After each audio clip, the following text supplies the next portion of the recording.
Doctor എന്താണ് frozen shoulder? അതുപോലെ ഈ ഫ്രോസൺ ഷോൾഡർ എന്ന് പറയുന്ന രോഗത്തിന് വരുന്ന സിംപ്റ്റംസ് എന്തൊക്കെയായിരിക്കും?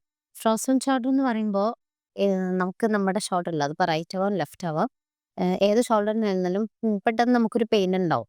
പെട്ടെന്ന് ഉണ്ടാവാന്ന് പറഞ്ഞു കഴിഞ്ഞാൽ ഇന്ന് തുടങ്ങി അല്ലെങ്കിൽ നാളെ തുടങ്ങും അങ്ങനെയല്ല. ഗ്രാജ്വലി ഒരു 2 വീക്സ് 4 വീക്സ് അങ്ങനെയായി ഒരു 2 മാസം അല്ലെങ്കിൽ 2.5 മാസമൊക്കെ ആകുമ്പോഴാണ് നമുക്ക് നല്ല രീതിയിൽ പെയിൻ ഉണ്ടെന്ന് നമ്മൾ മനസ്സിലാക്കുക. സോ നല്ല പെയിൻ ഉണ്ടാവാന്ന് പറഞ്ഞു കഴിഞ്ഞാൽ, ആ പെയിനിന്റെ കൂടെ തന്നെ ഒരു സ്റ്റിഫ്നെസ് നമുക്കുണ്ടാവും.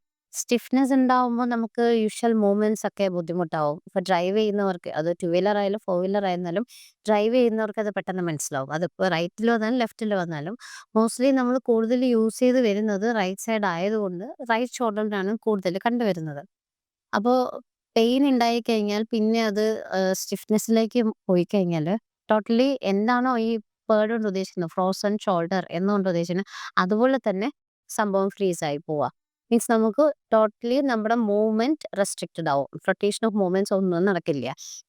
നമ്മുടെ ഷോൾഡർ ജോയിന്റിന് എന്തൊക്കെ മൂവ്മെന്റ്സ് ആണോ നമ്മൾ പറഞ്ഞിട്ടുള്ളത് അത് ഫ്ലെക്ഷൻ ആവട്ടെ എക്സ്റ്റൻഷൻ ആവട്ടെ ഇനി ഉം, മുന്നിലേക്കും ഫ്രണ്ടിലേക്കും ബാക്കിലേക്കും വരുന്ന റൊട്ടേഷൻസ് ആയിരുന്നാലും ടോട്ടലി ഇതെല്ലാം റെസ്ട്രിക്റ്റഡ് ആവും. അത് പയ്യെ ആയിരിക്കും. അത് കുറച്ചധികം സമയം എടുത്തായിരിക്കും അത്രയും ഒരു തീരെ സിവിയർ ഒരു സിറ്റുവേഷനിലേക്ക് പോകുന്നത്. പക്ഷെ ആദ്യമൊക്കെ സാധാരണ പോലുള്ളൊരു ചെറിയ തോളുവേദനയായിട്ടോ, അല്ലെങ്കില് ഒരു നമുക്ക് കൈവേദന പോലെയോ, അങ്ങനെ തരിപ്പ് പോലെ ചിലപ്പോൾ റേഡിയേറ്റിംഗ് ആവാം.